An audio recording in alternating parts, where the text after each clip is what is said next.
voudrais m'attarder à la question de la passerelle, du temporaire au permanent. Vous en parlez dans vos recommandations.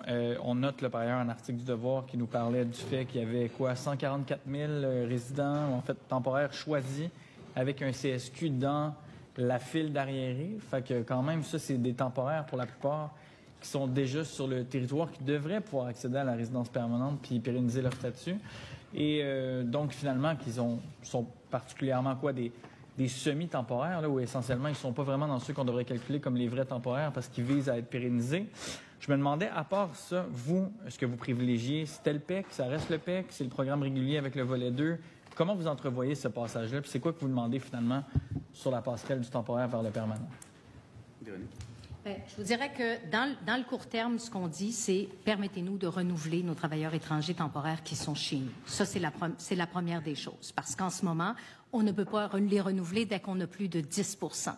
Et ensuite, voyons voir, dans le fond, selon les régions, selon les besoins, mais c'est certain qu'on a encore besoin de gens. Puis il faut continuer à avoir un discours positif envers l'immigration parce qu'on a besoin de cette main-d'œuvre-là. Et oui, quand vous parlez de la passerelle, peu importe de quel programme, quand ils sont chez nous, ces travailleurs-là, et qu'ils sont appréciés, qu'on veut les garder, bien, ils sont une force vive. Souvent, ils sont arrivés ici avec leur conjointe qui travaille peut-être avec un permis ouvert, leurs enfants qui sont arrivés ici. Je vais vous donner un bel exemple, l'hôtel Le Francis à New Richmond, en Gaspésie. Cet hôtel-là, 38 chambres, restaurant, spa, piscine, tourisme d'affaires. Bref, quand arrive la mi-août, là, tous ces étudiants quittent pour Québec, Montréal, pour aller aux études, cégep, université.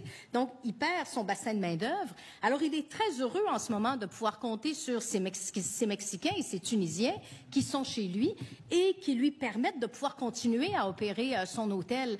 Alors, évidemment, il aimerait que ces travailleurs étrangers temporaires-là puissent devenir des travailleurs permanents, qui puissent rester chez nous. En plus, dans plusieurs villages, villes plus éloignées des centres-villes, la population est vieillissante, il y a ce manque de bassin de main-d'œuvre-là. Vous savez, demain matin, on a beau tous faire des bébés, ça va prendre 20 ans avant que les gens puissent commencer à travailler en hôtellerie.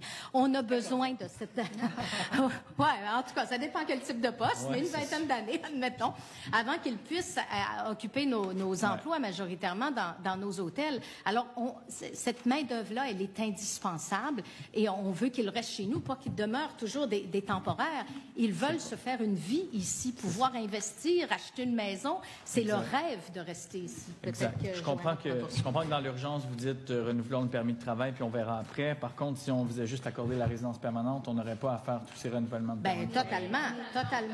Pour vrai du temps. Bon, mais peu importe le